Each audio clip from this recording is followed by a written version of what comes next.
Hasta aquí, Kelsen, con esta parte con esta muy interesante teoría acerca del concepto de la Constitución, y pasamos a Carl Schmitt. Este autor dice que la Constitución debe considerarse en 4 sentidos: en sentido absoluto, en sentido relativo, en sentido positivo y en sentido ideal. En cuanto al sentido absoluto, hace referencia a que es una constitución de carácter unitario, ¿no? Se debe considerar de forma unitaria, ¿no? Y el primer aspecto de esta constitución en sentido absoluto es que debe haber una concreta manera de ser resultante de esa unidad, que se refiere a una concreta situación de conjunto de la unidad política y una ordenación social de un cierto Estado. ¿Qué significa esto? Que debe haber una ordenación social, una ordenación social basada en esa unidad política, de la cual parte una regulación legal como segundo aspecto, regulación legal fundamental, y esto lo refiere a un deber ser. Ya cuando habla de la regulación legal fundamental lo habla como un deber ser, pero parte de esa unidad, ¿no? El autor, Carl Schmitt, dice que hay una unidad, es un sentido unitario cuando se habla de esta constitución en sentido absoluto. Cuando habla de la constitución en sentido relativo, entonces habla o hace referencia a una pluralidad de leyes particulares. Y aquí tiene 3 aspectos, que es la ley constitucional concreta, la constitución escrita y la reforma dificultada de la ley constitucional. El primer aspecto, que es la ley constitucional concreta, dice que hay una pérdida de la distinción objetiva, ¿no? Por la disolución de la Constitución única en la pluralidad de leyes. Un poco el autor refiere que esta ley constitucional concreta refiere que no es una única o una unitaria, un unitario cuerpo de leyes constitucionales, sino que hay una pluralidad de leyes constitucionales distintas, que están dispersas, pero que tenemos que concentrarlas en un cuerpo constitucional. De ahí pasamos, o de ahí pasa más bien el autor a una constitución escrita.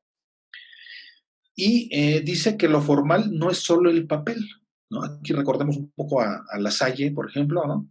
Dice, lo formal no es solamente el papel, sino cuando ciertas propiedades de la persona u órgano que emite el documento se cumplen. Es decir, la formalidad no solamente se trata de tener el encuadernado o el empastado o la escritura, sino que además debe haber una reunión de propiedades de la persona u órgano que emite el documento. Debe haber características. ¿Quiénes son los que emiten la Constitución para que sea formal? Hay que ver quiénes son, hay que ver si ese órgano tiene atribuciones, hay que ver si lo hizo dentro de las formalidades, dentro del procedimiento, con los tiempos, por ejemplo, los tiempos establecidos para ello, para que a partir de ahí veamos si cuenta con formalidad o no esta constitución de carácter escrito. Y finalmente, en este aspecto relativo de la Constitución, habla de una reforma dificultada de la ley constitucional, que hace referencia a que los cambios constitucionales son sometidos a un procedimiento especial con condiciones más difíciles.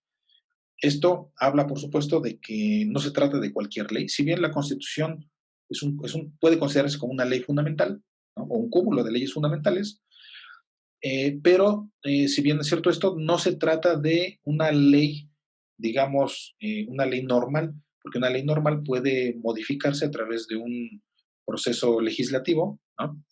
Que si bien tiene ciertas formalidades, pero son más fáciles de reformar que la Constitución, porque la Constitución habla o contiene una reforma dificultada, ¿no? Después, en un sentido positivo, como decisión de conjunto sobre modo y forma de la unidad política, dice Carl Schmitt que la Constitución surge mediante un acto del poder constituyente. Bueno, pues esto es parte también ya hoy en día, parte de la teoría constitucional, que nos dice que de dónde surge una Constitución, pues de un poder constituyente. Pero aquí nos incluye un elemento muy, muy importante, un elemento novedoso, ¿no? Que es el elemento de la decisión. Y dice que la Constitución es una decisión consciente de la voluntad política. Tenemos una voluntad política, ¿no? Hay un grupo de personas que tienen una voluntad esa voluntad es de carácter político y se transforma en una decisión. A través de esa voluntad o gracias a esa voluntad política, este grupo de personas emiten una decisión y esa decisión se transfiere al poder constituyente para crear una constitución. Esto es importante porque básicamente Carl Schmitt es uno de los autores de las teorías decisionistas, ¿no? O también da pauta para otros autores de las teorías de la voluntad, ¿no? Y también habla de la Constitución como una decisión, que es el segundo aspecto, que es la esencia de la Constitución, está contenida en la decisión política del titular del Poder Constituyente, que es algo muy similar a lo que mencionamos en cuanto al Poder Constituyente en el punto número 1. Pero básicamente lo que este autor habla entonces en este aspecto es que se trata de una decisión consciente de la voluntad política. Y la Constitución en el sentido ideal, finalmente, la llama así en un sentido distintivo porque está en relación a su contenido. Constitución en sentido ideal. No debemos olvidar que el autor, Carl Schmitt, en el momento en el que diseña su doctrina o su teoría constitucional, estaba involucrado, inmerso en ciertos eventos de carácter histórico en su país, ¿no? En Alemania, en donde había una cierta tirantez entre la burguesía y las clases medias o clases bajas, ¿no? Y entonces por eso hace referencia a que el sentido ideal es cuando una constitución verdadera responde a un cierto ideal. Bueno, esto parece tener cierta lógica. Aquí la pregunta es, bueno, ¿cuál es ese cierto ideal? En el punto 2 dice, la constitución del Estado de Derecho es la del grupo de poder. Aquí ya va tomando forma este ideal, que es el ideal del grupo de poder. Y en el tercer aspecto dice que ese concepto ideal de constitución es el ideal de constitución del Estado burgués de derecho.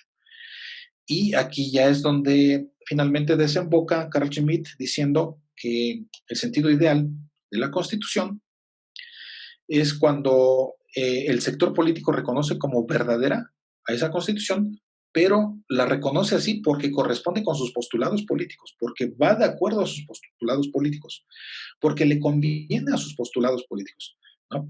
Y en un momento en el que la Constitución de pronto, o las leyes en general, la Constitución también de pronto es acorde con los intereses del sector político o con los intereses de la burguesía o a lo mejor del capitalismo o a lo mejor del neoliberalismo, para utilizar un poco vocablos más contemporáneos, a lo mejor del neoliberalismo, es entonces cuando el sentido ideal de la Constitución cobra vigencia porque, de acuerdo a Carl Schmitt, entonces va acorde con la correspondencia de sus postulados políticos, ¿no? ¿Me conviene? Entonces, el sentido ideal de la Constitución es de acuerdo a lo que yo pienso y a lo que yo considero y a lo que me conviene, por supuesto, ¿no?